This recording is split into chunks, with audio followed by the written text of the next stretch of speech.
We've got another disclaimer on the message this morning, so I want to give the opportunity to all of the parents in the room. This message is going to be on sexuality and the temptation thereof. Send them now if you want them to not be here.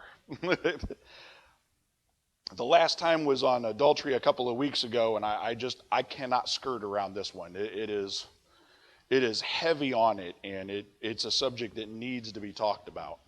But I'll also remind you that I am extremely nervous about giving this sermon too, because sexuality is not something that we talk about in our churches very much, but unfortunately it is a subject that we have to talk about, and we should be talking about a whole lot more, because it's just something that it's uncomfortable, but when we don't talk about it, there's more ability for the devil to take our kids and teach them what's wrong when somebody's not teaching them what's right. Okay? Temptation is nothing new to any person. No matter who you are, what you do, temptation is something that we all deal with. It's something we all battle. And some of us are tempted in some ways, and others are stronger in that area. But temptation is temptation. And today I want to, overall, we're talking about sexuality, but by the time this sermon is over with, we're going to line out how you are tempted and how to avoid it. Okay? So we've only got one section. It's from chapter 6, verse 20, chapter 6, verse 20, all the way through to the end of chapter 7. It is a huge hunk of verses that we're going to try and tackle this morning. And it's all about wisdom's preservation from sexual immorality.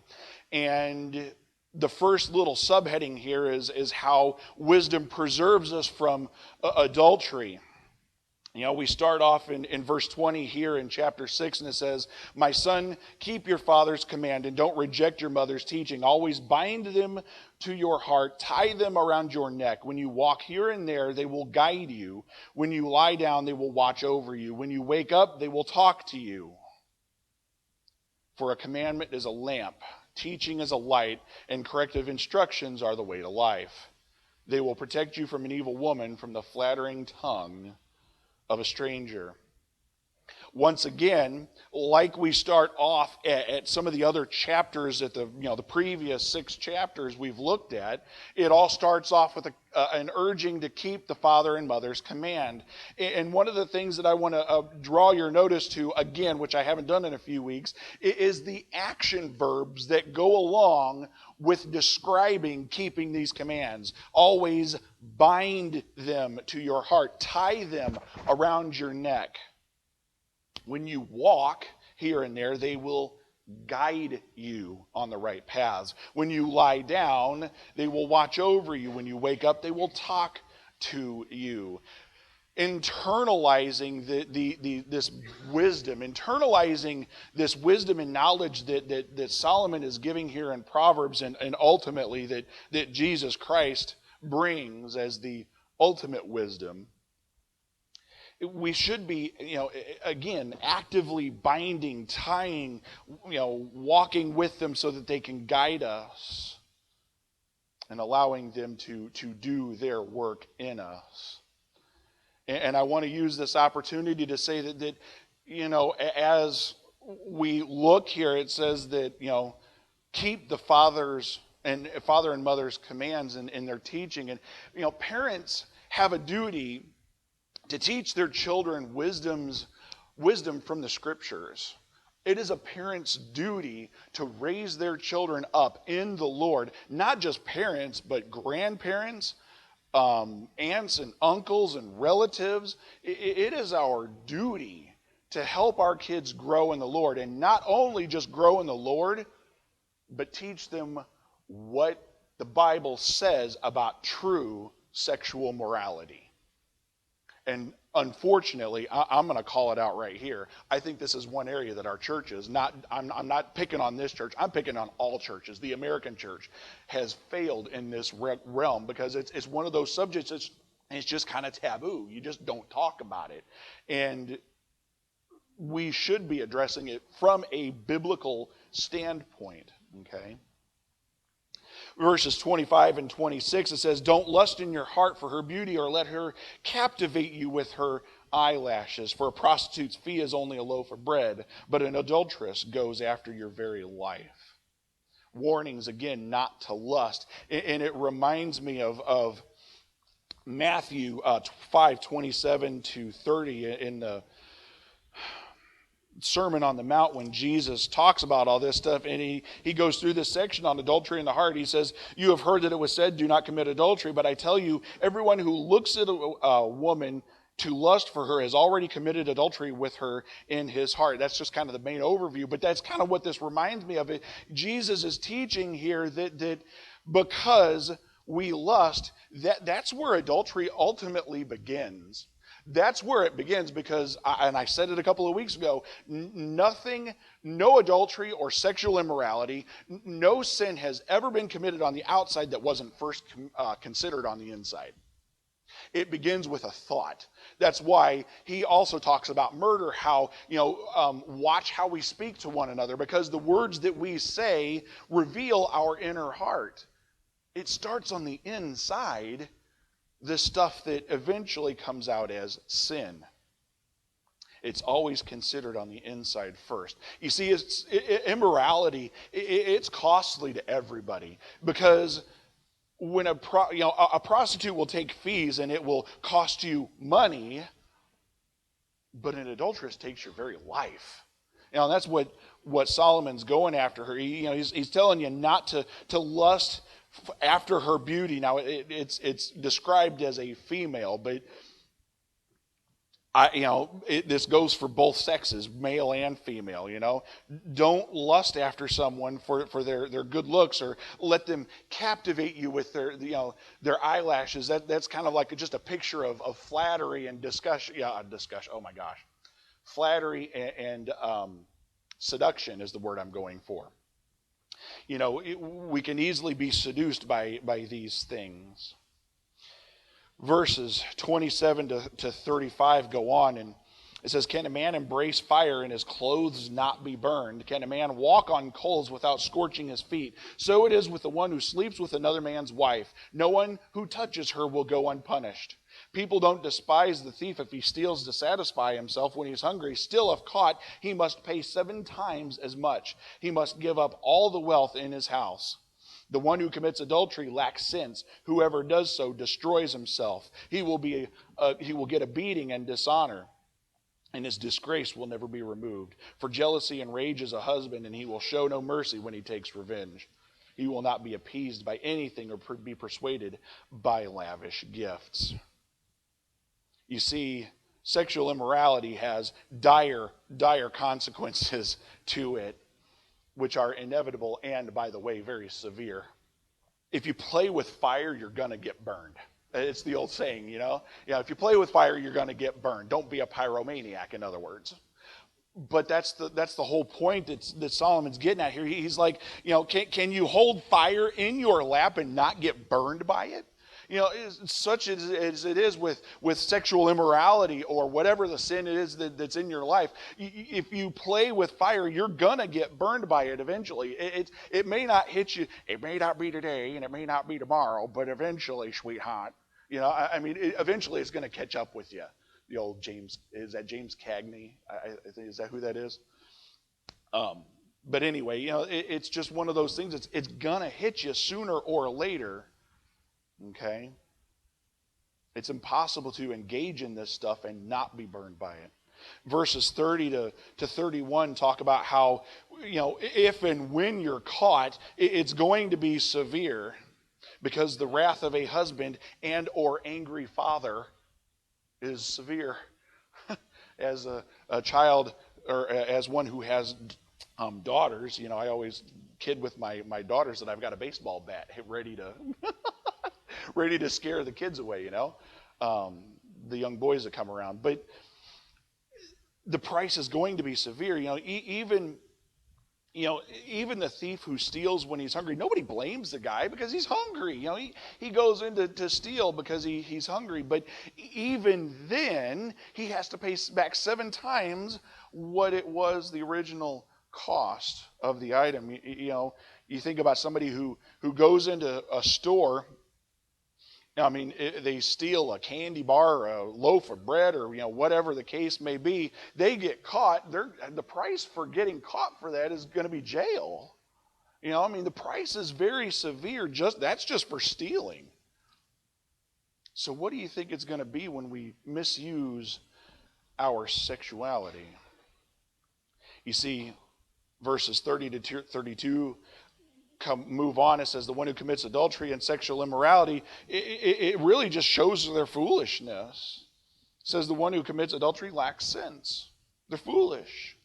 They either don't know better or they know the consequences ahead of time, yet they do it anyway. Either they don't care or they don't have the self-control to stop themselves when they come to this point. You see, the jealous husband, it says jealousy enrages a husband, and he will show no mercy when he takes revenge. And he will not be appeased by anything or be persuaded by lavish gifts. He's not going to show mercy. I had a friend last week, I think it was this week. He had to resign from his church and publicly announced over Facebook that he had cheated on his wife. And it just, the price we pay for a sexually immoral sin is great. I was just talking about it the last time, and I had no idea this was going on. It just kind of came out this week. But the price that we pay for being sexually immoral is sometimes far greater than what we're willing to pay. His wife and children have left him. He's leaving the ministry because of this. Everything's been upset because of that one act that it's cost him his life. Now he's repentant, and thank God for that. But still, the price and the consequences are still there to be paid.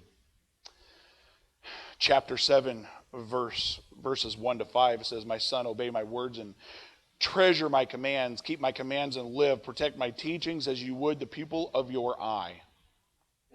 Tie them to your fingers. Write them on the tablet of your heart. Say to wisdom, you are my sister, and call understanding to your relative. She will keep you hidden, or she will keep you from a forbidden woman, a stranger with her flattering talk." It's this familiar warning to listen and obey. We've got these more verbs here, obey, treasure, bind, tie, write.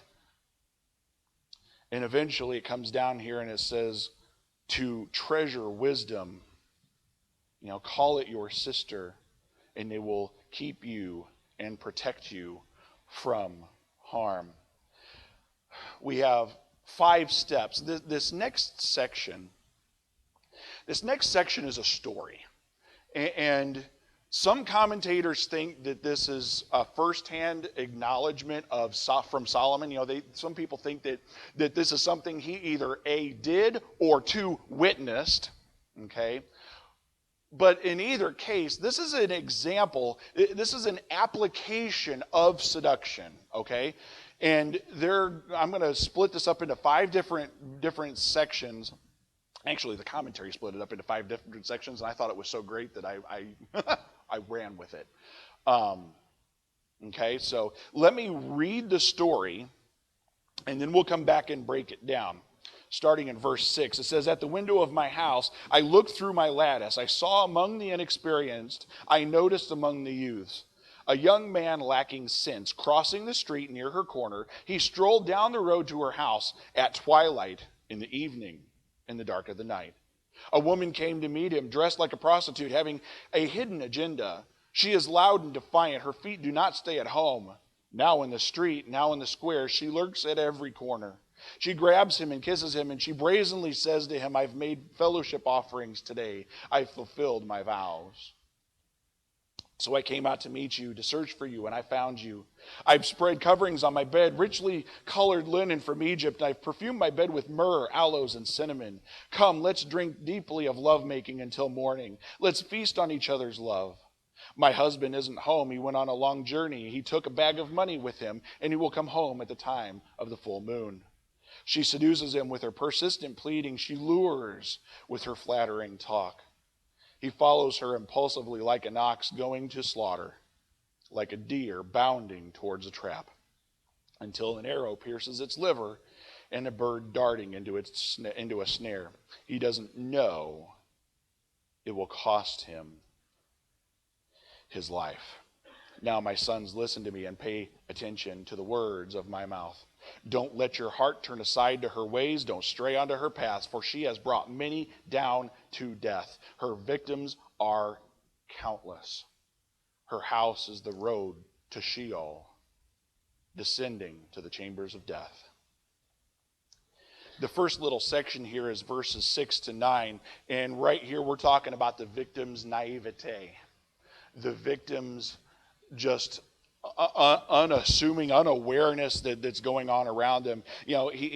Solomon's looking out the window through the lattice, and he saw among the youths and the inexperienced a young man who is lacking sense, not necessarily a foolish, but somebody who is unwise, somebody who is naive to the possibilities that are out there.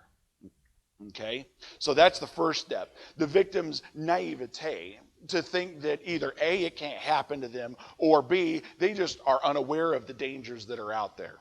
Okay, and that's our job as parents, friends, mentors, family members. That's our job, is to help our children not be naive on this subject. If they're naive, they're going to get taken down. Their friends will do it. We've all experienced one time or another a friend who was naive to the things of the world, and it ended up bringing them down. The story provides insight as to the seductress's tactics, and the young man here is he's so naive that he just, in the dark of the night, in the still of the night, he walks right down the road towards her house, unaware of what lurks in the dark. Verses 10 to 12 move on, and this is all about the character of the seductress. It says the woman came to meet him, and she was dressed like a prostitute, having a hidden agenda. It is essentially here is giving a list. Pardon me. It's giving a list of things.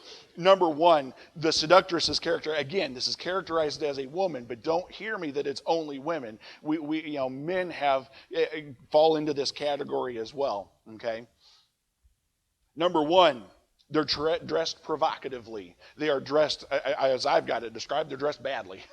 They're inappropriately dressed. Okay. Number two, they have a hidden agenda.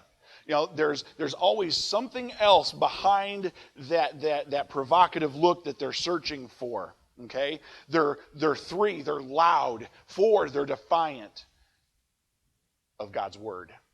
They're boisterous. They come against God at every chance they can get. It says that their feet never stay home. This is number 6. No, 5, I'm sorry. They never stay home, meaning that they get around in their social circles. They're always in the circle of what's going on in the town. Call it gossip. That's essentially what it is. But they're always in the loop, and they never stay home. They're always gone and milling about amongst the social arena. And number 6, they lurk in the dark, waiting to pounce for some unsuspecting, naive traveler coming about their day. That's what seduction is all about. They always, the seductress, they always have this stuff going on. And in verses 13 to 14, it spells out the tactics that they use to come against them. It says that they come swiftly in an embrace and a kiss, and covering their apparent lust and ulterior motives is this talk of religious activity. She grabs him and kisses him. She brazenly says to him, I've made fellowship offerings. Today I've fulfilled my vows. Temptation comes swift. It is not something that it's not just something that gradually builds up, although it can. More times than not, it comes on you so swiftly and so quickly that it comes in an embrace and it starts in a kiss. So our young people in the room and to our folks in here who have children and grandchildren, remind them that it comes very, very quickly. You know, it's why Sherry and I, when our daughters get to the age of dating, they're going to be courting instead of dating, because dating, it starts with an embrace. It starts in a kiss. It starts so innocently, it starts so small, but it works itself up to a place to where it just absolutely rips you apart. And what's even more dangerous is people who hide their sexual sin behind a religious agenda, aka covering it over with dirt. Well, my wife hasn't been treating me right, and the love is gone from our marriage, and I just want to be loved, and there's nothing wrong with me seeking love in the arms of another woman. God sent her to me. No. Wrong. And I'm sorry, you guys laugh. I've heard that story like many times. People would, God sent this person to me. No, they didn't. No, they didn't. God did not. That's just a lie from the pits of hell, because that's not what God wants. God wants a preservation of a relationship. Put it back together.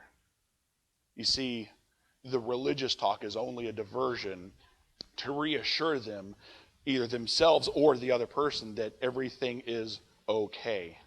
Okay? Verses 15 to 18, you know, she builds this ego in him, you know, by flattery and sensual talk and bedding and perfumes. That's what that whole section right there is about. It's I've perfumed my beds with myrrh and aloes. I've spread coverings on my bed, richly colored linen for me. You know, it's that seductive talk that's gonna quote get the juices flowing. That's gonna, you know, get the mood set right so that you lose your inhibition in your ability to make that wise choice. And then she reassures him that they won't get caught because her husband is out of town. Hardly ever is adultery or sexual sin or whatever the case may be, hardly ever does it ever stay below the surface. You're going to get found out. One way or another, it always manages to get caught. That's the tactics. Moving on to verses 21 to 23, the last part of the story here is the victim's response. You see, he's unable to respond at this point because of the persuasive and seductive talk. And on impulse, he follows her like an animal to slaughter. He follows her like a deer headed for a trap, unaware that what lies ahead is going to cost him every ounce of his being. Again, it's that naivete. They just don't understand. Just don't understand. Finally here, 24 to 27, you know, Solomon closes in this fifth and final section here, and it's the closing exhortation by the father. Now, my sons, listen to me and pay attention to the words of my mouth. Don't let your heart turn aside to her ways. Don't stray onto her paths, for she has brought many down to death. Her victims are countless. Her house is the road to Sheol. Sheol is another word for death. Descending to the chambers of death. Sheol was actually a place. It kind of gives the picture of this. It's a garbage dump is essentially what it is. And it was outside of Jerusalem, and it was perpetually on fire. always lit on fire. And then that's this picture of Sheol that is in the Hebrew, and it's actually a great picture of hell and damnation. I mean, it's this constant burning and place of, it's a place where you throw the trash. And her ways lead there. So as I summarize and conclude this, I want to turn this back around, and the six little ideas that we gave here, and the steps on how this temptation comes upon us and eventually turns us over, I'm going to turn it around, and we're going to give it as steps to avoid this, okay? And it's Solomon says it right there in verses 24, 25. Number one, don't be naive. Don't be naive. Avoid situations where you can be tempted. And remember, this not only can apply to sexual immorality, but this applies all across the board to any temptation anywhere. Don't be naive of the places where you are weak. If you are weak to sexual sin, then avoid the situations where you can be tempted. Number one, avoid being alone. Avoid being alone with a member of the opposite sex. Avoid being alone with a computer. Avoid computers. You know what I'm saying? Just avoid any situation that is going to cause that. That's the first step of getting out of trouble. If you never put yourself in that situation, you're not going to have to worry about getting out of it, because you're not going to be in the situation in the first place. That's where wisdom comes in. Okay? Number two, avoid people's, movies, situations where the character is evil and it's seductive. You know, a lot of the stuff in our world is so subtly seductive that it just wraps us around its finger before we even realize that it's got us. So if you have to avoid a place, if you have to avoid a situation, if you have to avoid a person in order to keep that character of evil from among you, then do it by all means. Remove the temptation from before you. Okay? Because character rubs off. You know, the old saying is, you are what you eat, but you know, who you're around is who you become. You know, you surround yourself with people who are evil, you're going to become evil. You know, it kind of, the character of another person kind of rubs off on us. Number three, don't be seduced by embraces and seemingly innocent behavior. Don't be seduced by embraces and seemingly innocent behavior, especially in the area of sexual immorality. Embraces and seemingly innocent little kisses can turn really heavy real quick. It doesn't take much when those teenage hormones get going. It doesn't take long. You have to keep your wits about you, which is why we go back to the first step and don't put yourself in a situation where you might be tempted in the first place. Number four, don't be egotistical and let flattery and sensual talk in. Don't be so egotistical that you think that you're better than it. Don't think that don't get the ego that I'm better than this. This can't tempt me, because it can and will bring you down at that very point because you think you're better than it is. Don't let your ego run away with it. Number five, realize, and this one speaks to sexual immorality.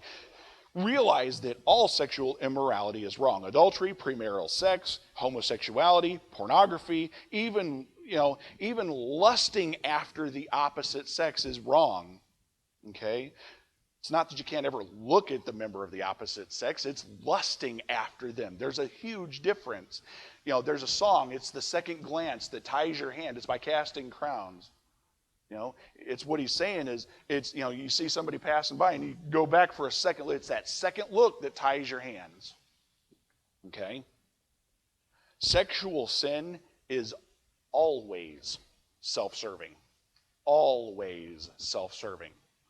Okay? True marital sexuality is in service to the other. That means everything.